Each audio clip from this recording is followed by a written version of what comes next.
ወንደሰን አለምዬን ከቤት ውስጥ አባረራት።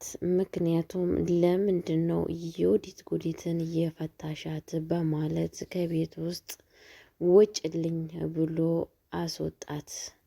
ሰላም ሰላም እያለ ውድ የተከበራችሁ እንዴት ናችሁ? ደህና ናችሁ? አለሁ እግዚአብሔር ይመስገን እኔ በጣም ደህና ነኝ።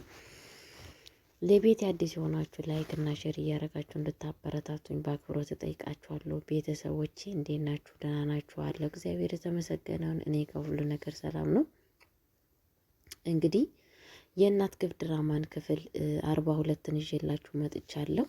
የእናት ግፍ ድራማ እንግዲህ በጣም አሳዛኝና ልብ አንጠልጣይ ውዱ ድራማን ይዤላችሁ መጥቻለሁ። ከእናት ግፍ ድራማ ያልተማረ ሰው አለ ብዬ አላስብም። ሲመጣም በጉጉት የምናየው ድራማ ነው እንግዲህ ምክንያቱም በጣም ግፍ የሚሰራበትና እንደዚሁም ደግሞ በጣም መልካም አስተዋይ ሰዎችና እንደዚሁም ደግሞ ጥሩ ሰዎች ያሉ ሰዎችን በዚህ ድራማ ውስጥ እናገኛቸዋለን ማለት ነው። በጣም በሚያሳዝን ነገር እንግዲህ የተፈጠረው ነገር ምንድን ነው ሲባል ወንድዬ ባንሰሞለታ እንግዲህ የወዲት ጉዲትን አግቷት ነበረ።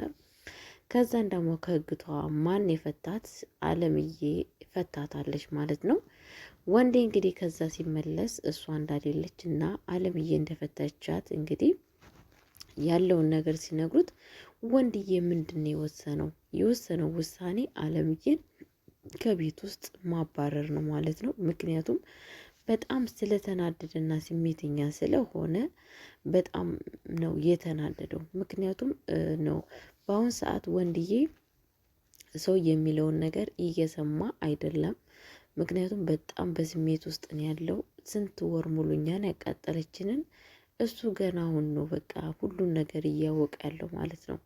ያ ነገር ደግሞ በጣም በሚያሳዝን ነገር ምንድን ነው የፈጠረበት ነገሮችን ነገር እንዳይሰማና እንዳያስተውል ነው የያዘበት ማለት ነው። በዚህ አጋጣሚ እንግዲህ ምንድን ነው የወሰነው ውሳኔ አለምዬን ለምንድን ነው እንደዚህ ያደረግሽው? ምክንያቱም እኔ አግቻት ለምንድን ነው አንቺ እየፈታሻት? ለምን ልትፈቻቻልሽ ብሎ በጣም ነው የተናደደው።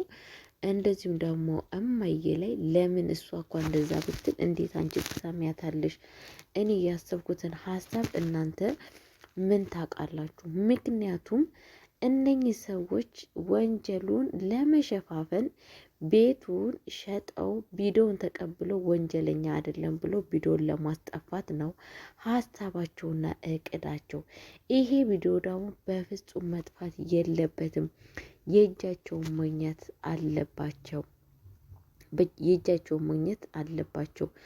ምክንያቱም በጣም የሚያሳዝን እኔ ያየሁትን ቪዲዮ በፍጹም ቤቱ ሸጠው ብሩ ሸጠው መረጃው መውሰድ የለባቸውም። ከወሰዱ ራሱ መረጃውን ለእኔ መስጠት አለባቸው ነው ያለው ወንድዬ። እንግዲህ አሰባችሁ። በጣም በሚያሳዝን ነገር ወይዘሮ ወርቄ አሁን የጠበቃት ምንድን ነው? መረጃው ወስዳ ከህግ ብቻ መዳን አይደለም። አሁን የወዲት ጉዲትንም የምታገኘው ቪዲዮውን በእጄ ካስረከብሽ ብቻ ነው ብሏታል ማለት ነው። አስባችሁታል እንግዲህ በጣም በሚያሳዝን ነገር የማይወጡት ጉድጓድ ውስጥ ገብተው ነው ያሉት ማለት የማይወጡ ጉድጓድ ውስጥ ቤተሰብ እንግዲህ አስባችሁታል። ብሩን ከፍለው ቤታቸውን ሸጠው በስተመጨረሻ እንግዲህ የወዲት ጉዲትን ለማግኘት ደግሞ ቪዲዮን አሳልፎ ለወንድዬ መስጠት ማለት ነው። እና ወንድዬ በአሁኑ ሰዓት ትክክለኛ ሆነ ፍርድ ነው፣ ትክክለኛ ሆነ ውሳኔ ነው የወሰነው። ምክንያቱም እነኚህ ሰዎች በጣም ከባድና ጨካኝ አረመኔ ናቸው። በጣም በእናትየዋ ላይ ግፍ ሰርተዋል፣ አሳዝነዋታል፣ በድለዋታል። እኔ ከዚህ በላይ ይገባቸዋል እንጂ ያንሳቸዋል ብዬ አላስብም። በእርግጥ የሰው ችግርና የሰው ጭንቀት ባያስደስተንም ግን ደግሞ እንደዚህ አይነት ሰዎች ዋጋቸውን ማግኘት አለባቸው። አለበለዚያ ግን ሁሌም በጥፋታቸው ይደጋገማሉ። ሁሌም ጥፋታቸው አደብት ያደርጋሉ ማለት ነው። ስለዛም የእጃቸውን ማግኘት በጣም ቆንጆ ነው። ነገሮችንን በጥፋትን በሰው ልጅ ባጠፋው ቁጥር መቀጣት አለበት ማለት ነው። አለበለዚያ ግን ጥፋቱን እየጨመረ ነው የሚሄደው። ምክንያቱም ከዚህም በፊት እንግዲህ አይታችሁታል። ወንድዬ ይሄ ሁላ በእናቱ ላይ ግፍ እንዲሰራበት ያደረገው ያኔ በመጀመሪያ አለምዬ ቪዲዮ ቀርጻ ያሳየችው ጊዜ እንዳየ እርጉዝ ነኝ ብላ እንኳን ስትመለስ መስማት የለበትም ነበረ። ባንስ እንኳን መስማት እንኳን ባይችል እሺ ይስማት፣ ወደ ቤት ትመለስ። ግን ደግሞ ትኩረት ማድረግ ነበረበት፣ ማየት ነበረበት፣ መከታተል ነበረበት። ግን ያንን ነገር አላደረገም። ዛሬ ምንድን ነው የተረፈው ሲባል ዋጋ አስከፍሎታል ወንድዬ በጣም እንዴ። በእሷ የተነሳ እኮ እማዬ ሞታ ነበረ፣ እማዬ ራሷን አታ ነበረ። በእግዚአብሔር ቸርነት ነው እንጂ በዛ ላይ ደግሞ አለምዬ በጣም በሚያሳዝን ነገር አይታችሁታል። ታግታ ነበረ። የሁላ ስቃይ መከራ ደርሶባታል። ይብን ከራሷ ገንዘብ እንኳን ምግብ ሰርታ አምጥታ እንኳን እማየን እንድታበላ የሰራችሁ ምግብ ራሱ እንዴት አድርጋ ስትበላ እንደነበረ የወዲት ጉዲትን ታውቃላችሁ። እንጀራዬን ጨረሳችሁ፣ ቀለቤን ጨረሳችሁ። ለምንድን ነው በየአይነት ወጥ ምሰሪላት ሽሮ አሰሪላትም እንዴ እያለች እንግዲህ በራሷ በልጇ ገንዘብ እንዴት ቤት ውስጥ በነፍሷ ስትጫወት እንደነበረ ታውቃላችሁ። መስማት የነበረበት በዛን ጊዜ ነበረ። የግድ እናታችሁ ስለተበደለች በመረጃ ማየት አለባችሁ ብዬ አላስብም። እኔ እውነቴን ነው የምላችሁ ቤተሰብ እንዴ የትኛውንም አክል እንኳን ድራማ ከሆነ የሆነ ነገር ከሰማችሁ ማለት ነው 100% አትስሙ። የሰው ወሬ ስትሰሙ 100% አትስሙ። ግን 25 በ11 ስሙ፣ 75ቱን በ11 ቁጭ አድርጉ። ያ ነገር እኔን የምላችሁ እኔ የሆነ ነገር ሰው ሲነግረኝ ማለት ነው 25 በ11ቱን አስቀምጥና 75 በ11ቱን እተዋዋለሁ ማለት ነው። ከዛን እነኛ ሰዎች ትክክለኛ ስለ እኔ ምን አይነት አመለካከት የምላቸውን የጊዜ የሰዓት እውነት ከሆነ ማለት ነው ጊዜ ሰዓት ይጠብቁ። ያ ነገር እውነት እንደሆነ ቀኑን ጠብቆ ይወጣል። ገባችሁ? በአሁን በዛን ሰዓት ወንድዬ ነገሮችን ሁላ ባጣራ ይሄ ሁላ ደረጃ አይደርስበትም ነበር። አሁን ደግሞ ከያዘ ካልገደልኩ ያዙ ይልቀቁኝ፣ ያዙ ይልቀቁኝ። እንግዲህ እንደሰማችሁት ማለት ነው። እንደዚህ መሆን የለበትም። ነገሮቹን ደግሞ በሂደት ማድረግ አለበት። አለበለዚያ ራሱን ብቻ አይደለም ሰዎችንም መስዋዕት ነው የሚያስከፍለው። አለምዬን እንደዚሁም እናትየዋን። እሱ የሆነ ነገር ከሆነ ደግሞ እናትየዋ ምንድን ነው የምትሆነው? በጣም አስቸጋሪ ነው፣ በጣም አስቸጋሪ እና ነገሮቹን ሁላ በእል ሳይሆን በትትና ነገሮችን በችግር ሳይሆን በመልካም ነገር ቢፈቱ በጣም ነው ደስ የሚለኝ። ወይዘሮ ወርቄ ጨርቋን ጥላለች፣ አብዳለች፣ በቃ እብድ ብላለች በጣም ምክንያቱም አይታ የማታውቀውን ደህንነት በር ላይ ቆሞ እየጠበቃት ነው። በሰው ላይ ሲታቢዝ የነበረችው ቤት የእግዚአብሔር ነው ሲባል የራሷን የእህቷን ልጅ ከቤት ውስጥ አውጥታ የጅብራት መሆን ትችያለች ውጭልኝ ብላ ስታባረራት ጎዳና ላይ ስትጥላት ዛሬ የምትገባበት ጉሮሮ ጥፍት ብሎባት ግራ ገብቷት ይገኛል። አያችሁ አይደለ?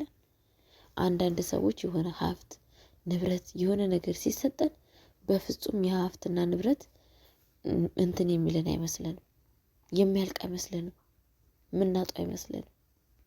እውነቴን ነው የምላችሁ ሰዎች በሀብት በንብረት አትጉሩ። እንደ ወይዘሮ ወርቄ ትነጠቃላችሁ። ወይዘሮ ወርቄ የብብቷን ይዛ ከመሬት አነሳለሁ ብላ የብብቷን ጣለች። የመሬቱንም ሳታነሳ የብብቷንም ሳትይዝ። አያችሁ፣ አንዳንድ ሰዎች እንደዚህ ያላችሁ የራሳቸውን ትተው የሰው ነገር የሚያምራችሁ፣ የሰው ነገር ብቻ የሚያምራችሁ ዛሬ ዋጋ አስከፈላችሁ። አያችሁ አይደለ? እውነቴን ነው የምላችሁ። እና ከዚህ ድራማ የምንማረው ምን እንደሆነ ታውቃላችሁ? የብብቷን ትታ በብብቷ ይዛ የመሬቱን አነሳለሁ ብላ የብብቷንም ጣለች የሚባለው ተረት በቃ እዚህ ቤት ነው ያለው። የእናት ክፍ ድራማ ላይ ነው። አስባችሁታል? ሰው ስላለው ነገር አመስግኖ መኖር ሲችል በፍጹም የሰው ሀብት ንብረት መውረስ አለብን ብላ ራሷንም ልጅ ዕዳ ውስጥ ጨምራ ራሷን ዕዳ ጨምራ ዛሬ ወይዘሮ ወርቄ ጨርቋን ጥላ ትገኛለች። ምስኪን የሚያሳዝነው አስቻሉ ነው። አስባችሁታል? እንግዲህ እናንተ አስተውሉ። ሰው ስላለው ነገር ማመስገን ሲገባው የሰዎችን ነገር ፈልጋሉ ብሎ ህይወቱን አደጋ ውስጥ ጥሎ ይቀመጣል። እንግዲህ ያስባችሁታል። በጣም ነው እኮ የሚያሳዝነው። ቤተሰብ እረፍት የላቸው። ሰው ልጅ እኮ ደህንነት ምን ያክል እረፍት እንዳለው እሷ ደህንነት ትጠላለች። ሰው ልጅ ዋናው ሰላም ነው፣ የአእምሮ ሰላም፣ የልብ ሰላም። ስላላችሁ ነገር አመስጋኝ ከሆናችሁ በቂ ነው። እውነቴን ነው ብላችሁ ሀብት ንብረት ሳይሆን ስላላችሁ ነገር ስታጡም፣ ስታገኙም፣ ስትራቡ፣ ስትጠሙ፣ ስትከፉም፣ ስትደሰቱ ተመስገን የሚል ሰው ምን አይነት እድለኛ ነው። በቃ ሀብት ማለት ይሄ ነው። ሀብት የማይቆረጥ የተትረፈረፈ ሀብትና ንብረት ማለት ይሄ ነው። ገባችሁ? እኛ እኮ ማለት እኮ ስናገኝ ደስ የሚለን ስናጣ የምናማርር አጎርሙራሚ አማራሪ ነን። ስለዛ ምንድን ነው ወይዘሮ ወርቄ ስላላት ነገር ማመስገን ሲገባት የሰዎችን በልጇ የተነሳ ልጇን ብልጣ ብልጥ ተጫዎች ቢላት እንዴት አንቺ ሴት ልጅ አይደለሽ እንዴ? የኔ የወይዘሮ ወርቄ ልጅ እንዴት ባል እንዴት አታሏት እንዴት አባሯት እኔ ጋር መታ ትቀመጣለች እንዴት እያለች ልጅቷ ተይ በቃ እማዬ እኔ ትዳሬን ይዤ ልኑር አሁን እንኳን ተነክቶብኛል ይቅርብኝ እያለቻት እየነገረቻት በፍጹም እንዴት የኔ ወይዘሮ ወርቄ ልጅ እንደዚህ ልትሆን ትችላለች? ያዙ ይልቀቁ፣ ተቆረጥኩ ተፈለጥኩ አለች። ልጇን ወንጀል ውስጥ ጨመረቻት። ብላ መድኃኒት ቀመማ ሰጠቻት። በጣም የሚያሳዝን ነገር። ሀሳቡን የምታመጣው እሷ ነች፣ ችግሩን የምታመጣው እሷ ነች። ዛሬ ጨርቋን ጥላ እንድትሄድ አስደረጋት። ትናንትና ያደረገችው ነገር ጨርቋን አስጣላት። አያችሁ አይደለም? ጨርቋን ልጇ እዛ መከራ እያየች ነው፣ እሷ እዚህ መከሯን እያየች ነው።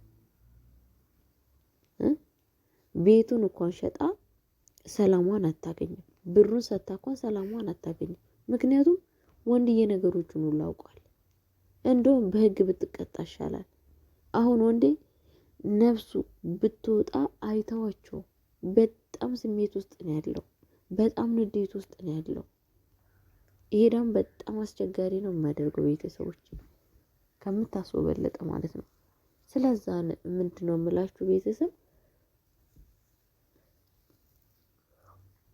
ባላችሁ ነገር አመስጋኝ ሆናችሁ ጥሩ ነገር ለመስራት ጥረት ማድረግ አለባችሁ። የሰዎች ሳይሆን የራሳችሁን ነገር ፈጣሪ ባርክላችሁ። ሲጀመር ለየትኛው ዓለም ናት? ነገ እንሙት ተነገ ወዲያ እንሙት አናቅም። የሚያውቀው ፈጣሪና እግዚአብሔር ብቻ ነው። ያለሱም አናቀን። ስለዛም እውነቴን ነው ብላችሁ ማንም የሚያውቅ ነገር የለም። እስካለን ድረስ መልካም ነገር ለመስራት እስካለን ድረስ ጥሩ ነገር ለመስራት መሞከር አለብን። በቃ እኛ ሞት ማለት እንደ ጥላ ተከትሎ ነው የምንሄደው። ስንት ሰዎች ትናንትና ነበር የተባሉት ዛሬ የሉም። ስንት ሰዎች የዛሬ ሳምንት አየናቸው ዛሬ አጣናቸዋል። ስንት ሰዎች የዛሬ ስንት ወር ያየናቸው ዛሬ የሉም። በጣም በሚያሳዝን ሄደዋል፣ ሞተዋል። እና ሰዎች መልካም ነገር ለማድረግ መሞከር አለብን። እስካሁን ድረስ ቁጭ ብላችሁ ቪዲዮን ስትሰሙ ስለነበራችሁ እጅግ አድርጌ አመሰግናለሁ። ከዚህ ከድራማ የተማራችሁንን ኮሜንት ላይ አሳውቁኝ እላለሁ። ፈጣሪ እንደ ወይዘሮ ዮዲት ጉዲት እንደ ወይዘሮ ወርቅ ያለውን ሰው ከህይወታችሁ አያምጣባችሁ። ሰዎችን መዝናችሁ አይታችሁ ለመቅረብ ሙከራ አድርጉ። ሁሉም ሰው ማመን ከባድ ነው። ታማኝ ፈጣሪ ብቻ ነው። የማይተኛ የማያንቀላፋ የማይቀየር ሁሌ ዘላለማዊ ባህሪው ሁሉ ዘላለማዊ የሆነ ባህሪ የማይቀየር ፈጣሪ ብቻ ነው። እኛ ሰዎች እንቀየራለን። እኛ ሰዎች እንሰበራለን። እኛ ሰዎች በቃ ነገርኳችሁ እንቀየራለን። የማይቀየር የድንግል ማርያም ልጅ ብቻ ነው። እና እጅግ አድርጌ አመሰግናችኋለሁ። ለቤት አዲስ ሆናችሁ